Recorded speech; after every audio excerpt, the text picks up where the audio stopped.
سورۃ الحجرات کی آیت نمبر 13 ہے، اور اس سورہ مبارکہ میں بھی اللہ رب العالمین نے ایک عالمگیر اصول بیان فرمایا ہے۔ احباب گرامی، اس سے قبل تقریباً 12 آیات میں 5 مرتبہ اللہ تعالیٰ نے یا ایھا الذین آمنوا یا ایھا الذین آمنوا کہہ کر مخاطب کیا ہے، لیکن یہ یہاں پہ اللہ رب العالمین نے یا ایھا الناس کہا ہے۔ پہلے خطاب جو تھا وہ صرف ایمان والوں کو تھا، اور یہاں پر تمام کے تمام لوگوں کو یہ خطاب کیا گیا ہے۔ اور اس خطاب کو کر کے دراصل اللہ رب العالمین نے ایک بہت بڑا مسئلہ جو صرف مسلمانوں کے درمیان نہیں بلکہ انسانیت کے درمیان مشترک ہے، اور صرف اس مسئلے کی وجہ سے صرف ایمان والے ہی پریشان نہیں ہوتے بلکہ انسانیت پریشان رہتی ہے، اس مسئلے کو بیان بھی کیا گیا ہے اور اس کا حل بھی اللہ تعالیٰ نے بیان فرمایا ہے۔ فرماتے ہیں یا ایھا الناس، اے لوگو انا خلقناکم من ذکر و انثی، ہم نے تمہیں ایک مرد اور ایک عورت سے پیدا کیا ہے۔ ایک مرد اور ایک عورت سے پیدا کیا ہے، یہ بات ذہن میں بٹھانے والی ہے۔ ہم نے تمہیں ایک مرد اور ایک عورت سے، مرد یعنی حضرت آدم علیہ السلام اور عورت حضرت حوا علیہ السلام، ان سے ہم نے تمہیں پیدا کیا ہے۔ وَجَعَلْنَاكُمْ شُعُوبًا وَقَبَائِلَ لِتَعَارَفُوا، اور تمہیں مختلف قوموں اور خاندانوں میں اس لیے تقسیم کیا ہے تاکہ تم ایک دوسرے کو پہچان سکو، ایک دوسرے کی پہچان کر سکو۔ میرے احباب گرامی، آج کی انسانیت کا مشترک مسئلہ وہ نسلی تعصب، قبائلی تعصب اور لسانی تعصب، جس کو عصبیت بھی کہا جاتا ہے، ریسزم بھی کہا جاتا ہے، کالے گورے کی تفریق، اور اسی طریقے سے زبانوں کی تفریق، یہ انسانیت کا مشترک مسئلہ ہے۔ اور یہ صرف مسلمانوں تک خاص نہیں بلکہ جیسے میں نے آپ کو بتایا، بنی اسرائیل نے اپنے آپ کو اللہ کا چنیدہ بندہ قرار دیا، اور پھر اس کے بعد انہوں نے اپنے آپ کو اللہ کا بیٹا، اور جتنے بھی غیر یہودی تھے ان کو اللہ رب العالمین سے کوئی تعلق نہیں ہے، ان کا جنت اور جہنم ان کے لیے نہیں، جنت ان کے لیے نہیں، ساری کی ساری فضیلتیں ان کے لیے، اور اس دائرے سے ساروں کو باہر نکالا اور اپنے آپ کو اعلیٰ اور برتر قرار دے دیا۔ یہی چیز درن آشرم کے نام پر ہندوؤں میں آئی، پھر ان میں مختلف قومیں یا مختلف ان کے اندر ذات پات کا کلچر آیا، اور اسی طریقے سے کالے اور گورے کی جو تفریق ہے، اور اس نے پھر افریقہ کے ریڈ انڈینز اور افریقہ کے لوگوں پر، اور جس طریقے سے یورپ کے لوگ امریکہ میں داخل ہوئے اور انہوں نے ریڈ انڈینز پہ جو ظلم ڈھائے، اور جس طریقے سے لوگوں کو، سیاہ فام لوگوں کو باقاعدہ پنجروں میں قید کر کے لے جایا گیا، تو یہ انسانیت ہمیشہ سے اس مسئلے سے دوچار رہی ہے اور سسکتی رہی ہے، ہمیشہ سے۔ اللہ رب العالمین نے جہاں دوسری ہدایات دی ہیں، وہاں پر ایک اہم ترین ہدایت بنی نوع انسان کو یہ دی ہے کہ کسی کو کسی ایسی چیز کی بنیاد پر فضیلت نہیں ہے جو اس کے اختیار میں نہیں ہے۔ کوئی اگر کسی کالے کے گھر میں پیدا ہو گیا ہے تو کیا وہ اپنی مرضی سے پیدا ہوا؟ کوئی اگر بلوچی ہے تو اپنی مرضی سے بلوچی ہے، کوئی سندھی ہے تو اپنی مرضی سے سندھی ہے۔ اگر اختیار ایسی چیزیں جو کہ انسان کے لیے غیر اختیاری ہیں، اگر اس کی وجہ سے انسان کو عزت اور عظمت ملنا شروع ہو جائے تو یہ ایک دھکتا ایک دنیا جو ہے یہ ایک بھٹی کی کسی کیفیت اختیار کر لے۔ اسی وجہ سے فوراً ہدایت اور رہنمائی کے لیے قرآن انسانیت کا ہاتھ تھامتا ہے، اور اللہ تعالیٰ فرماتے ہیں کہ اے لوگو، ہم نے تمہیں ایک مرد اور ایک عورت سے پیدا کیا ہے، اور باقی یہ جو قبیلے، یہ قومیں اور یہ حسب و نسب، یہ اس کا مقصد صرف اور صرف ہے لتعارفوا، تاکہ تمہارا تعارف اور پہچان ہو سکے۔ اب جس طرح سے ایک فیکٹری سے، ایک سانچے سے بننے والی چیزیں ہوتی ہیں، سب ایک طرح کی ہوتی ہیں، اگر انسان بھی اسی طرح سے ہوتے ہیں، ان کے نقش و نین اگر ایک طرح سے ملتے ہوتے، اگر رنگ ایک طرح کے ہوتے، زبان ایک طرح کی ہوتی، تو کس طرح پہچان ہوتی، یہ کون ہے، یہ کون ہے، یہ کون ہے، یہ بلال ہے، یہ زید ہے، یہ عمر ہے، یہ بکر ہے، یہ کیسے پتہ لگتا؟ مختلف قبائل، مختلف قومیں، مختلف رنگ، مختلف زبانیں، نقش و نین، اس کا مقصد صرف اور صرف ایک تعارف ہے، بس اس کا مقصد صرف اور صرف ایک تعارف ہے۔ اور یہ اسلام واحد مذہب ہے میرے احباب گرامی، یہ اسلام واحد مذہب ہے جو اس کو اتنی اہمیت کے ساتھ بیان کرتا ہے۔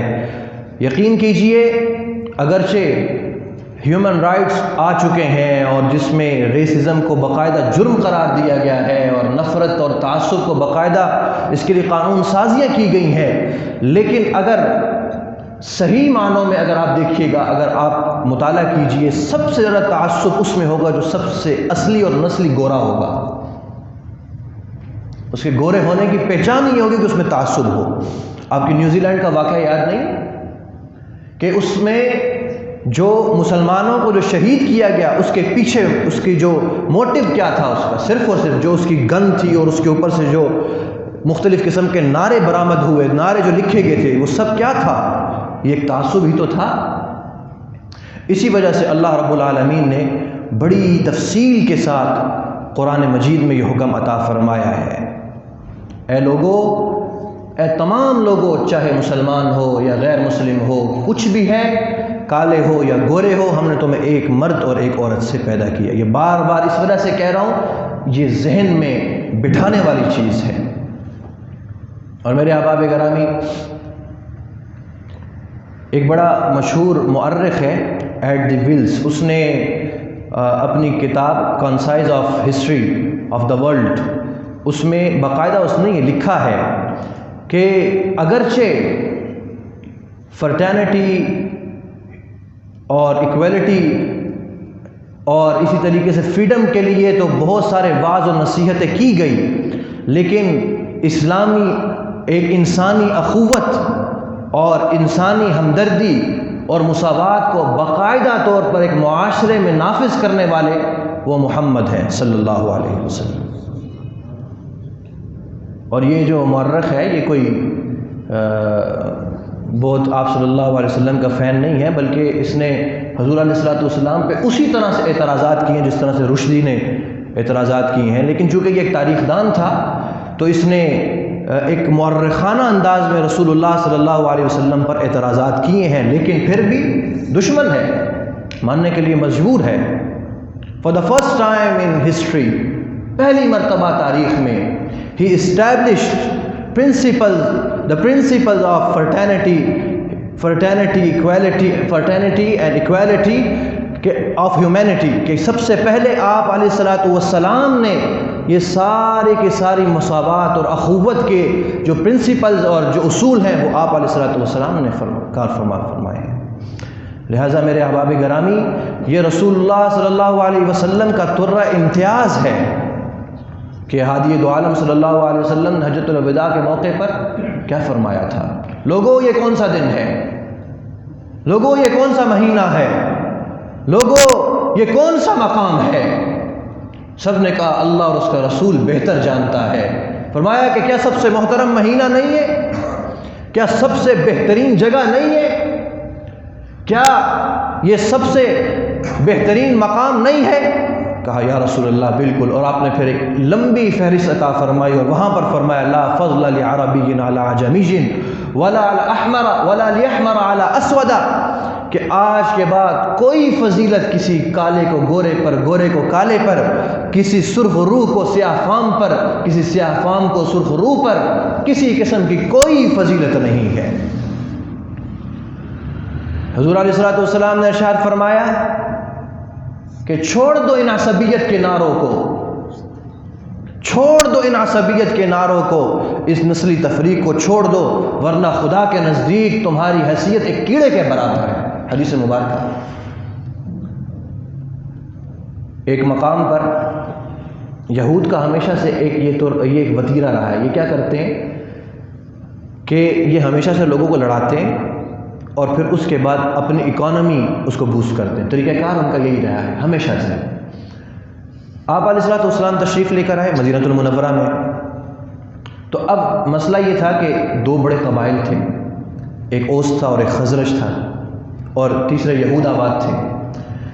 تو یہ اوس اور خزرج یہ آپس میں بڑے سخت دشمن تھے اور ان کے بیچ میں بڑی سخت جنگیں آپس میں رہتی تھیں. اور جنگ کے لیے آپ کو پتہ ہے پیسہ چاہیے ہوتا ہے، اس کے لیے تو اچھا بھلا پیسہ چاہیے ہوتا ہے. ایک بندے پر اتنا خرچہ ہوتا ہے. جنگ کے عالم میں تو انسان سلطنتوں کی سلطنتیں کنگال ہو جاتی ہیں. تو یہ آپس میں لڑتے تھے، پیسہ نہیں ہوتا تھا، یہود سے قرضہ لیا کرتے تھے. یہود سے قرضہ لیا کرتے تھے، وہ قرض لے کر پھر آپس میں لڑتے، پھر سود چڑھتا. تو اس طرح سے ان کی معیشت بالکل جھگڑی ہوئی تھی قرضوں کے بیچ میں. رسول اللہ صلی اللہ علیہ وسلم جب مدینہ المنورہ تشریف لے کر آئے تو حضور علیہ الصلوۃ والسلام کے آنے کا سب سے پہلا اثر یہ ہوا کہ یہ دونوں قبیلے جو باہم دست و گریبان تھے یہ آپس میں محبت اور پیار اور الفت کا ایک مظہر بن گئے. اب یہود کو بڑے مسائل، تو انہوں نے کیا کیا، ایک ایسا ہی مقام تھا کہ وہاں پر اوس کے لوگ بھی بیٹھے ہوئے تھے، خزرج کے لوگ بھی بیٹھے ہوئے تھے اور خوب محبتیں اور مجلس چل رہی تھی. تو ان میں سے ایک بندہ جو شاعر تھا یہود کا، وہ بھیس بدل کے آیا اور ان کے بیچ میں بیٹھا اور اس نے جو لڑائی کے زمانے میں ان کے جو اشعار تھے آپس میں ایک دوسرے کے خلاف وہ پڑھنا شروع کر دیے. اوس کی طرف سے ہو کے خزرج کے خلاف وہ پڑھنا شروع کر دیے. اور اب ہوا یہ کہ جب اشعار جو ہیں اس دور میں بالکل میڈیا کا کام کرتے تھے. کسی بھی طرح کا ماحول بنانا ہو تو وہ اشعار کے ذریعے سے بنایا جاتا تھا. تو اب جب یہ اچانک کچھ نو مسلمین بھی بیچ میں تھے تو مجلس گرم ہو گئی، آپس میں تو تکار شروع ہو گئی اور پھر یہاں تک نوبت آئی کہ دوبارہ سے تلواریں نیاموں سے باہر آ گئی. رسول اللہ صلی اللہ علیہ وسلم کو معلوم ہوا، حضور علیہ السلام نے سب کو جمع فرما لیا اور آپ علیہ الصلوۃ والسلام نے ایک لمبا خطبہ ارشاد فرمایا اور پھر فرمانے لگے کہ یہ کیا تم نے شروع کر دیا ہے، یہ بدبودار نعرے ہیں، دعوہ، ان کو چھوڑ دو. اس موقع پر اللہ تعالیٰ نے یہ آیت مبارکہ نازل فرمائی، وَاعْتَصِمُوا بِحَبْلِ اللَّهِ جَمِيعًا وَلَا تَفَرَّقُوا. اللہ رب العالمین کی رسی کو مضبوطی سے تھام لو، تفرق میں مت پڑو. اچھا یہ تفرق اور فرقہ کا جب لفظ آتا ہے تو ہم یہ سمجھتے ہیں کہ اس سے مراد یہ شیعہ سنی بریلوی اہل حدیث یہ ہے، نہیں. یہ تفرقہ کا جو لفظ ہے یہ سب کو عام ہے. اگر سندھی مہاجر کا جھگڑا ہے تو یہ بھی تفرقہ ہے، اگر بلوچی پنجابی کا جھگڑا ہے تو یہ بھی تفرقہ ہے. اسی وجہ سے فرمایا کہ ہم نے تمہیں پیدا کیا ہے ایک مرد اور ایک عورت سے، لہٰذا اور ان کا مقصد صرف اور صرف یہی ہے کہ تمہارا ایک دوسرے سے تعارف ہو سکے. باقی فضیلت کا معیار اور بلندی کا معیار وہ کیا ہے، ان اکرمکم عند اللہ اتقاکم. در حقیقت اللہ کے نزدیک تم میں سب سے زیادہ عزت والا وہ ہے جو سب سے زیادہ متقی ہے، جو سب سے زیادہ متقی ہے. ان اللہ لا ينظر الى صورکم واعمالکم. اللہ نہیں دیکھتا تمہاری صورتوں اور تمہارے مال کی طرف، اللہ کبھی بھی نہیں دیکھتا. اللہ کیا دیکھتا ہے، الی قلوبکم الی اعمالکم. تمہارے اعمال کیسے ہیں، اللہ تعالیٰ ان کو دیکھتا ہے. اللہ رب العالمین ان کو دیکھتا ہے. ان اللہ علیم خبیر. اور یہ بھی یقین رکھو کہ اللہ سب کچھ جاننے والا بھی ہے اور ہر چیز سے باخبر ہے، ہر چیز سے باخبر ہے. سب کچھ جاننے والا ہے، اس کو معلوم ہے اس نے کس کو کیوں پیدا کیا، کس طرح سے پیدا کیا، اور ہر چیز سے باخبر ہے. لہٰذا میرے احباب گرامی، یہ ایک بڑا اہم ترین ہمارے لیے پیغام اور ہدایت ہے جو اللہ تعالیٰ نے ہمیں عطا فرمایا، اور یہ اپنی نسلوں میں منتقل کرنے کی ضرورت، سب سے پہلے اپنے آپ کو سمجھانے کی اور پھر اگلی نسلوں میں منتقل کرنے کی ضرورت ہے. ہم شہروں میں تو اتنا نہیں ہوتا، لیکن پھر بھی کہیں نہ کہیں تعصب پایا جاتا ہے. دیہاتوں میں ابھی بھی بہت زیادہ ہے، ابھی بھی بہت زیادہ ہے. چودھری، ملک، ارائیں اور یہ کمارانہ بیٹا ہے، کمارانہ بچہ ہے، مراسیانہ بچہ ہے، یہ بدبودار نعرے ہیں، بدبودار نعرے ہیں۔ اللہ کے نزدیک کیا فرمایا؟ کیا فرمایا کہ چھوڑ دو ان عصبیت کے نعروں کو، ورنہ اللہ کے نزدیک ایک کیڑے سے بھی زیادہ ذلیل ہوگے، ایک کیڑے سے بھی زیادہ ذلیل ہو جاؤ گے۔ اللہ تعالیٰ اس سے محفوظ۔ اب دیکھیں، جب ان چیزوں کو سمجھایا نہیں جاتا، یہاں تو محسوس نہیں ہوتا، جب یہی لوگ کسی پوسٹ پہ پہنچتے ہیں، نہیں جی بلوچی کو نہیں آنے دینا، جی کسی بلوچی کو نہیں آنے دینا، کیوں؟ ڈائریکٹر اور جو ڈی جی ہے وہ پنجابی ہے، کسی بلوچی کو سامنے نہیں آنے دینا، کسی سندھی کو آنے نہیں دینا، اگر بلوچی ہے تو کسی پنجابی کو نہیں آنے دینا۔ بھائی کیا ہے؟ کیا یہ چیزیں زیب دیتی ہیں ایک مسلمان کو؟ ہرگز ہرگز ہرگز نہیں۔ ہم جیسے کہتے ہیں بھائی اپنے خاندان کا ہی خیال کر لیتے، میں ایک اچھے خاندان سے تعلق رکھتا ہوں، اسی کا تم ایک اچھے خاندان سے تعلق رکھتے ہو، اسی کا خیال کر لیتے، یہ کہا جاتا ہے، تو یہ ایک مسلمان کو زیب نہیں دیتی کہ کیوں اس کا تعلق رسول اللہ صلی اللہ علیہ وسلم سے ہے، قرآن سے ہے، اس کا تعلق اللہ اور اللہ کے رسول سے ہو، اور پھر بھی اس کے اندر یہ گندگیاں پائی جائیں۔ اسی وجہ سے فرمایا ان اللہ علیم خبیر، جاننے والا بھی ہے اور ہر چیز سے باخبر ہے۔ اللہ رب العالمین ہمیں اس ہدایت کو اپنے دل میں اتارنے کی اور پھر اگلی نسل میں منتقل کرنے کی توفیق عطا فرمائے۔